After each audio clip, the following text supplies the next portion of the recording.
What up, everybody? This is your boy Dedrian from House of Rasslin, and this is my review for Season 3, Episode 9 of Wild Women of Wrestling, November 12th. Like, share, comment, subscribe, hit the notification so that way you're notified when the House of Wrestling drops its latest content. Follow me, Dedrian180, on TikTok, Twitter, and Instagram. So, tonight's Wild Women of Wrestling episode started off pretty mellow, so to speak. But the ending, man, that was pretty cool. Pretty interesting. There was an interesting backstage segment with Candy Crush, Keita Rush, and Steffi Slays. Man, I like these names, but man, pronouncing them, man, it takes a while to get used to them. But outside of that, this was a pretty fun episode. Like always, they have a very energetic crowd that's into every match. That's a big component for me as far as watching professional wrestling, no matter what program it is.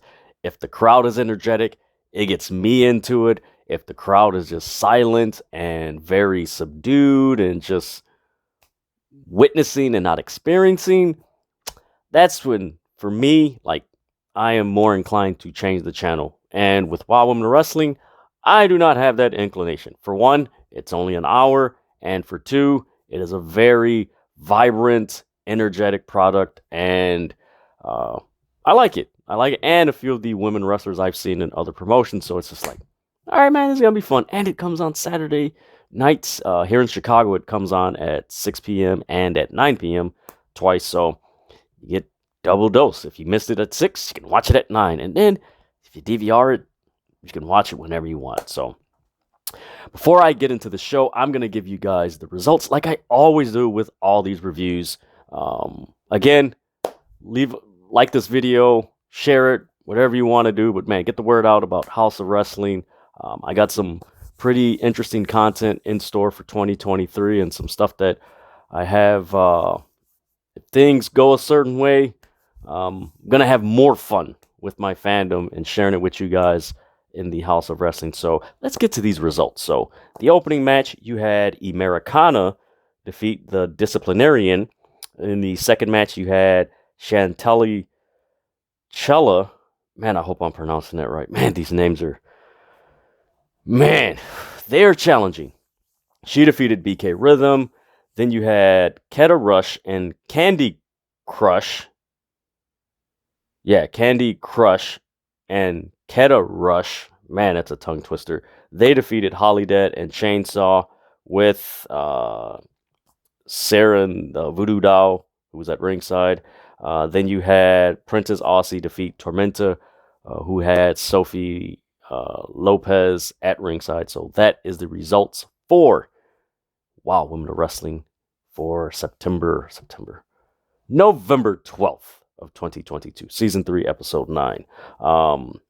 This show kicked off. I liked that they did this, and I do gotta say, I do think other promotions are watching what WoW is doing and slightly implementing little things from WoW into their programming, i.e., specifically AEW and WWE. I do think they're implementing certain things, and I like it. And MLW.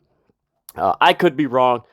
Maybe it's because I just noticed it with MLW's case because, they just returned with their season premiere, and WB and AEW. Maybe it's, I don't know. It is what it is, but I like it. I like the implementation. So they began giving a recap of the Beast's reign and just how powerful and dominant she's been, and then they address what happened with her injury during the Tormenta Beast match, where it was apparent this happened. Man, this match was like a few weeks ago, and you can tell that it had to occur when she was on the outside, because you've seen her favor her leg, and at first it looked like it was her knee, and towards the end of the match she attempted to execute the powerbomb move, and it was just like a side powerbomb where it was like, I got her up and boom, she dropped her.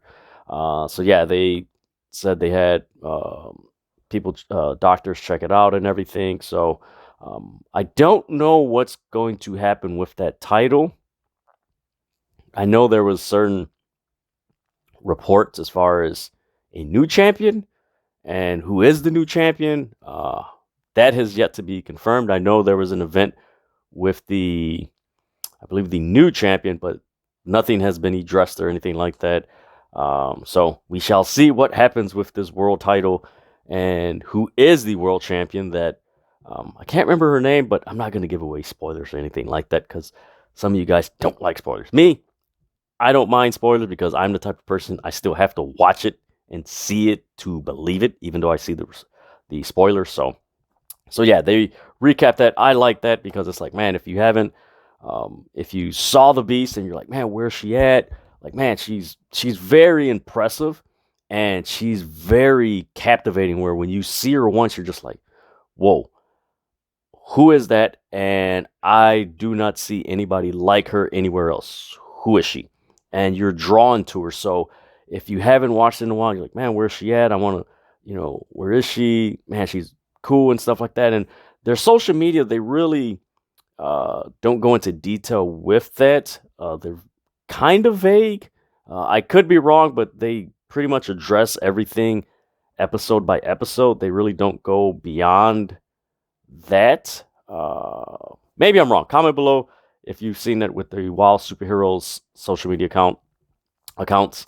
So the first match, you got the Disciplinarian, who is out with Samantha Smart, and she is facing Americana. This match, man, I know some people would unfortunately just dog this match if it, just, this was, me, I'm not going to do that. It just, this match wasn't for me. As far as it just, usually the first match on WoW is just so like boom, boom, boom, boom, boom, boom, boom, boom. Like it's just, it's a dance almost where it's just boom, boom, boom, boom, boom. And this was more mellow and very, almost kind of laid back to an extent. And it didn't come out to me. Like most of these matches, like boom, it's like, ooh, okay, this is all right. We're getting this started. It's like, okay, let's see where this show goes towards the end of this. Like, all right, cool. And this was like, it was very slow in the beginning, but towards the end of this match, it picked up and it was pretty cool. So you had Americana, they facing off and everything. And what was weird about this was the Disciplinarian, she hit Americana before the bell ring and then ran back to her corner. I was like, huh? Like, I kind of, like, I could see the logic on one side, like, okay, you hit, and then kind of like, man, what the hell was that? But then on the other side, I was just like, most of the time, you hit the opponent and you keep hitting them. Like, all right, it is what it is. So you had Let Them Fight chants, which, again, I love this Wild Women of Wrestling crowd, man. They are so fun. They add so much to this product that, honestly, you have to give them credit for making this product so much, so watchable. The announcers are, pretty good with AJ and David McLean, and I can't remember the third announcer. They're really good. You got the crowd, and then the visual aspect looks good. So it's just a nice compilation of like so many little things that make this product so attractive for people to watch, and it makes it watchable. So you had they were going back and forth, and then this was a part of the match that really, like, I was like, like, it wasn't bad or anything. It was just like, man, that's pretty interesting. So Americana, she gets on the top rope and she does the spinning moonsault and misses. And the reason why she misses is because Samantha Smart, she drags the Disciplinarian underneath the bottom turnbuckle, and Americana still executes the move. Now, this is something I wish most wrestling companies, and I mean WWE and AEW, would start doing as announcers. And I think I've heard it a few times, but I wish they would do it more. And David McLean and AJ Mendez and the other announcer, I love this. They said Americana did not have the Disciplinary well scouted in that move. She should have known that she was not there, but yet she, uh, by not scouting Samantha Smart and the disciplinarian's tendencies, you missed the moonsault. And I was like, ooh, that's pretty good. And that's one thing I like about Wild Women of Wrestling. It's little things like that that you're just like, man, that's pretty cool. Like it adds to what they're presenting, and it adds some logic, gaps that we normally don't see in other promotions where it's like, okay, this logically makes sense. Like if she had it scouted, she wouldn't have done it. And it was like, all right, cool. It makes it believable. Very believable. But in the end, Americana got the pin. 1, 2, 3.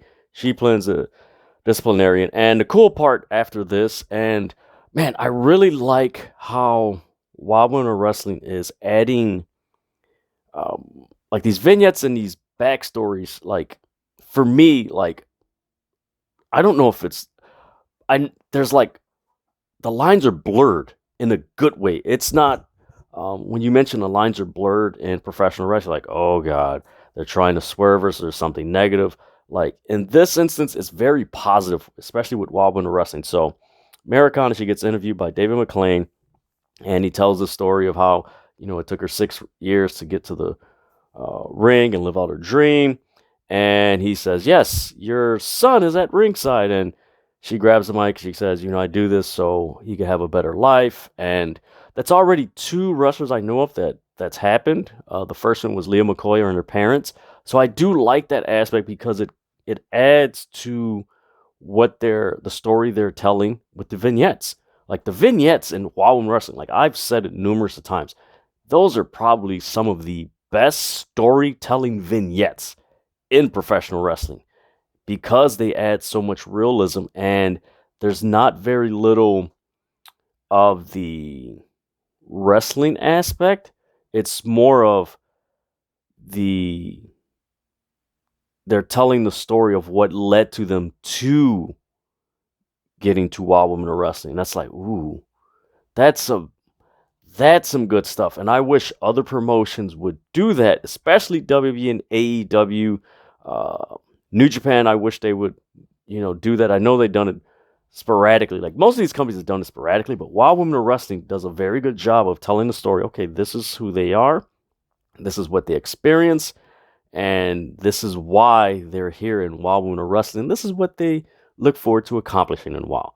So simple, but yet effective. And man, the depth to these vignettes that I've seen so far, especially the one I'll get into in a little bit, that, or actually right next. Man, it's so good and it's so intriguing that after you're done, after you're done watching it, you're just like, man, I know something like, man, man, is this real? Like, yo, because this is some deep stuff that they are sharing as far as their backstory. And it's like, man, it's so captivating and intriguing as a viewer.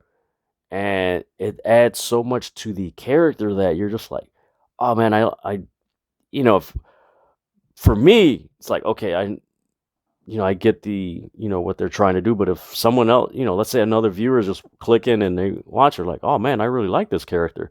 Like, man, they really went through some stuff. Like, oh wow. And only thing I wish is Wild Women of Wrestling had another secondary show to go more into detail with the characters, or do more social media content as far as telling more of a backstory with these wrestlers, and just add there's so much more they can do with these wrestlers and the story that they're telling in these vignettes that are just like, man, this is some good stuff. So we get a vignette with Chantelli Chella. Man, so this is what she mentioned in her vignette. She's got a background in martial arts, got a black belt. She loves kickboxing. She loves camping and fishing. She mentioned that her parents divorced at the age of 5. Her dad is bipolar, alcoholic. He never showed up to events that she participated in school. Um, her mom is a ray of sunshine. When she was a teenager, she just had this attitude of fighting everyone. She loves music, and she said, "Music, wrestling is like music, where you should feel something." And she gave a warning to the roster that, "Hey, uh, I'm gonna be quicker than everyone and more fluid than the others." So this is the detail and the depth and the sophistication they're adding to these vignettes. That's why I keep saying, like, man, these vignettes are, you gotta watch Wild Women Wrestling for the vignettes, because these vignettes are so good. Like, they are so character driven. And again, I wish more wrestling companies would implement this, because man, it would be so beneficial for not only the wrestling fan but the casual viewer.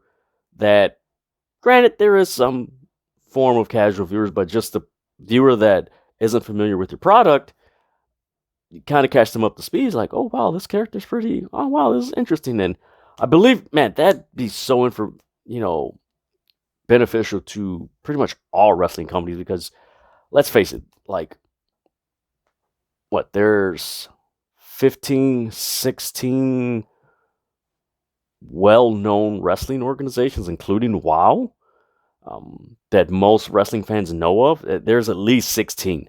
So with so much wrestling and with so much access to it, like, you kind of do gotta give wrestling fans a backstory to these wrestlers, to give them something to sink their teeth into and just draw their interest. Because with so much going on just in wrestling, and just with social media and streaming services, like, everyone's attention span is just spread out. So it's beneficial to have these vignettes that Wild Women of Wrestling has, because that's how you connect a viewer with a character to a certain extent. Some things vary other promotions, but this does connect. And let's face it, the viewership for WoW, it's working.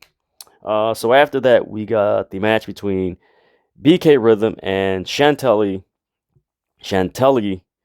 Chella. Man, forgive me, man. These names are so, man, they're so difficult to pronounce, man.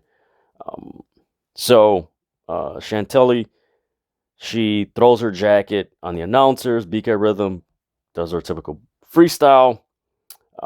This goes back and forth. It was a nice monkey flip by Chantilly Chella.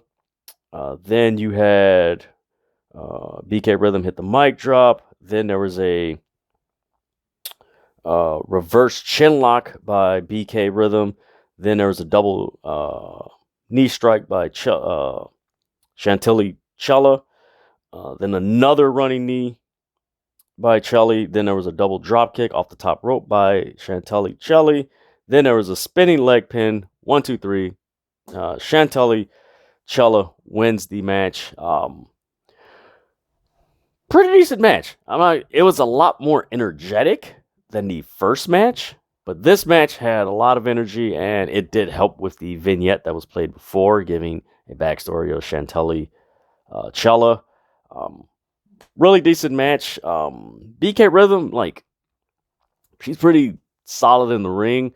Would like to see how she is outside of WoW, like, what's more to her character, because in the ring she's pretty good. I've enjoyed her matches that she's wrestled in. So it's like, we're getting like the first phase. Like, man, where's that next level with BK Rhythm? Because there's something there, and there's more to her than the BK Rhythm that she is right now. There's more to it. Then we get the announcement next week, which I'm looking forward to this match. That review will be somewhat delayed because next week is AEW's Full Gear.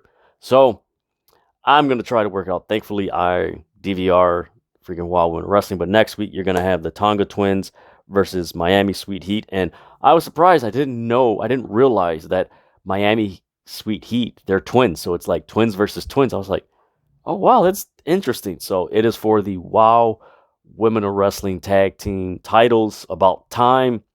Again, my only gripe with that is I wish they would have had bracket, graphic, or what have you. Hopefully they do it in the future. But you're going to get the Tonga Twins and the Miami Sweet Heat. Interested to see how that plays out. Me personally, I think the Tonga Twins are going to win the tag titles because they have the it factor. They're very vibrant. They're energetic. They're very physical in the ring. They have a presence in the ring. So I do expect them to walk out next week as the Wild Women of Wrestling Tag Team Champions. So I'm looking forward to that match. I believe it should be the main event next week. So should be pretty good. Then we had the tag team match between Holidead, Chainsaw versus Keta Rush and Candy Crush. Man, these names. Keta Rush and Candy Crush. Say that real fast. Man, that's a tongue twister, man. So this match, Keta and Chainsaw, they started off. Then Keta Rush and Candy Crush, they attacked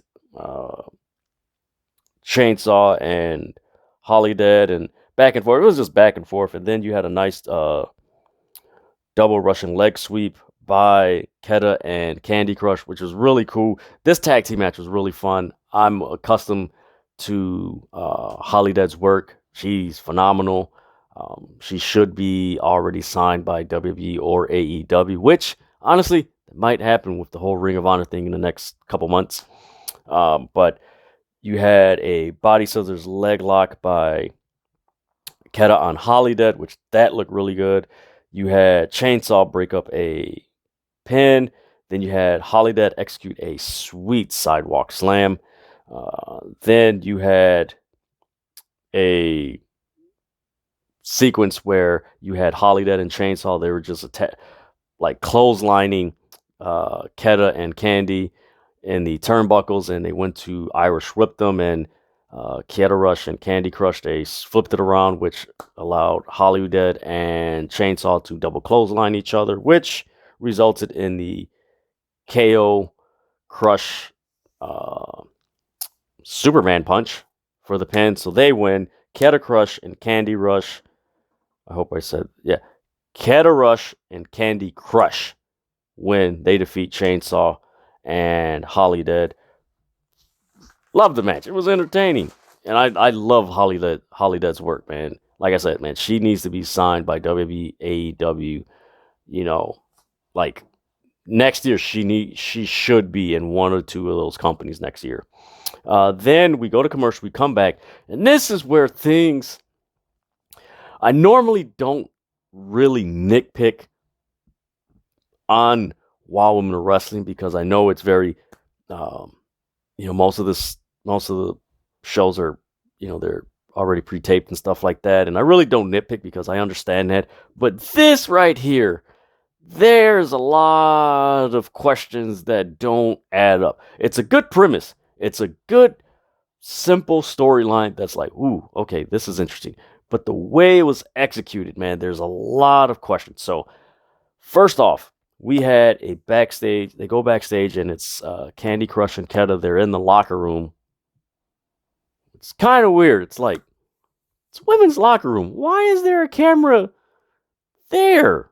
Like, maybe it's just me or something like that, or just, wait a minute. You know what? Times change. You got the camera there, but you have a camera in the locker room.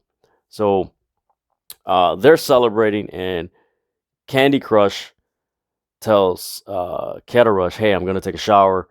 Keta sits on the bench, and she's texting somebody, and then she gets in the, you get Steffi Slay. She comes in, congratulates her, and she's like, hey, can I talk to you for a minute? So they step outside. They're talking. Then Candy Crush comes out. She's looking for her gloves, her boxing gloves. She's like, where's my gloves? Where's my gloves? And she's like, Keta, where's my gloves? Where's my gloves? She comes in, and that was it. So her gloves are missing. That's the premise. That's the whole thing with the story, that Candy Crush's gloves are missing. But here's the issue with how this was executed. This whole segment was only 1 minute and 36 seconds. One, that was a quick shower that Candy Crush took to go in, come back, and everything. Two, how are the gloves missing when A, there's only one entrance that they showed to the locker room, and where Candy Crush went to take the shower, it's actually, if you're watching it, it's going to be your bottom left of the screen. So there's only one door, and it's the door that Steffi Slays came in with to talk to Kieto Rush, and they went outside. So how are the gloves missing if this was only 1 minute and 36 seconds and nobody walked in? Like, so many questions. I get where they wanted to go. It's like, man, who took Candy Crush's gloves? That whole thing makes sense, but the way it was executed really didn't sell it to where it's like, oh man, I wonder who stole it. Like, there's so many visual, logical gaps that is just like, what? Like, that's pretty interesting. Like, Now, here's the thing where it could have been, if they shot it this way, where they didn't shoot it where they came out of the door, which they were facing, you had the door. So if you're watching it on TV, it's going to be on your left side, the door that they came out of. And they shot it where it was on your left side. Now, if you shoot it going in the opposite direction where the door's on the right, then if you're shooting it that way and you have, you're getting Keta's back and you're seeing Steffi Slays, she's talking and everything, and you get a quick shot and you just see a shadow go behind her, then that's more effective. Because now it's like, hey, wait a minute, we just saw something move. Like, wait a minute, what the? And then you see Candy Crush come out and she's like, oh, where's my gloves? That works. But they showed from the left, you didn't see nobody go in the door. There's only one door. So either Candy Crush is lying or Kieto Rush hid them. That's the only two logical things. Outside of that, I really want to see how they explain this, because visually there was some logical depths that I'm just like, huh? Like, I gotta watch the next episode to see how you explain this, because this is gonna be real interesting how you explain this and just how this plays out. Because that's the only nitpick that I have against Wild Wind Wrestling so far this season, is that segment. It was only 1 minute and 36 seconds, and if they, like I said, if they would have shot it the opposite direction where you get Kieto Rush's back and you see Steffi Slays talk to her, and then when you cut back to get Kieto Rush's reaction, you see a shadow or something move behind her, then that's, okay, what happened there? Okay, somebody walked out. Like, oh, wow. Because the way they shoot their backstage segments, whether it's locker room or what have you, they always have the wrestlers in focus, but the background is blurry. So that way, it's consistent with how they shoot Wild Women of Wrestling backstage segments. So, I don't know. I'm really interested to see how that plays out. Then we get the main event. We get Tormenta and Princess Aussie. Man, it basically started with Matt wrestling, a nice technical move sequence in the beginning. Of course, Sophia Lopez is at ringside. You got Tormenta. She caught Aussie with a gunslinger slam. That was nice. I like that. That was nice. Then you had a tornado DDT by Aussie. Then later on in the match, you had a modified Mikano-shoot driver by Tormenta. Then you had a cutter by Princess Aussie. Then you had Sophia Lopez after that distract Princess Aussie, which allowed Tormenta to get an advantage. Tormenta tried to do the torture rack, didn't execute it. Or actually a torture rack driver, which is crazy that exists, but it's a dope move because it happened after the match. So torture rack, which Princess Aussie turned into a roll-up pin. 1, 2, 3, she wins. After the match, Tormenta, she beats up. She starts hitting Princess Aussie. She executes the torture rack driver, which is backwards. She starts doing that. Then Leah McCoy makes a save, and she starts beating up Tormenta. Then, out of nowhere, after Leah McCoy headbutts Tormenta, you have Wrecking Ball attack Leah McCoy and Princess Aussie. They're outside in the ring, and you have Sophia Lopez raising the hand of Wrecking Ball and Tormenta, and that's how the show ends. I like that ending because, one, I've seen Wrecking Ball before. Man, I can't remember her other name, but she does team with Max the Impaler. I love her look. I love her look.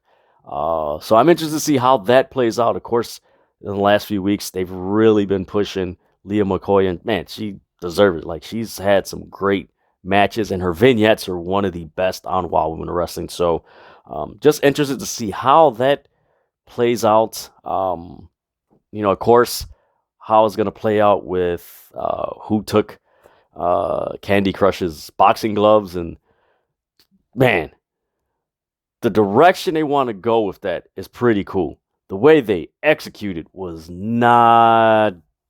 There were so many visual, logical gaps that they missed that it's just like, it's only one or two things. Either Candy Crush's line or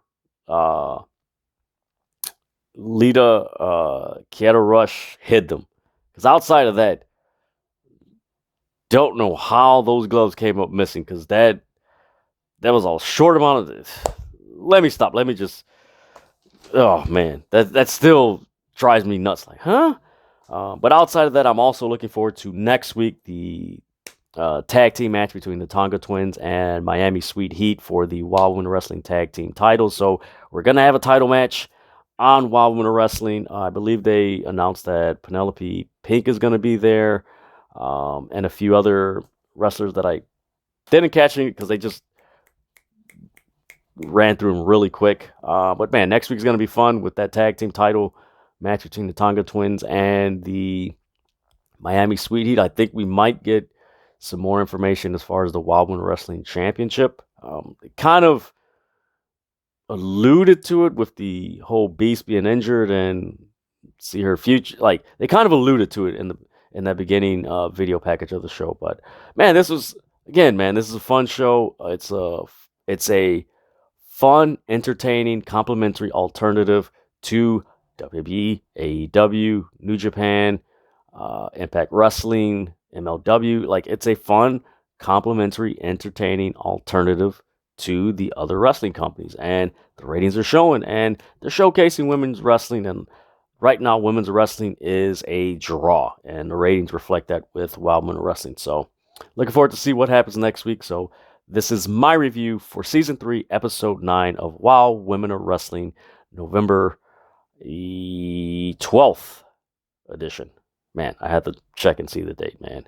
But this is a fun episode. So, like, share, comment, subscribe, hit the notification so that you're notified when the House of Wrestling drops its latest content. Man, give a like, give a thumbs up for this video. Follow me, Dedrian180, on TikTok, Twitter, and Instagram. And with that,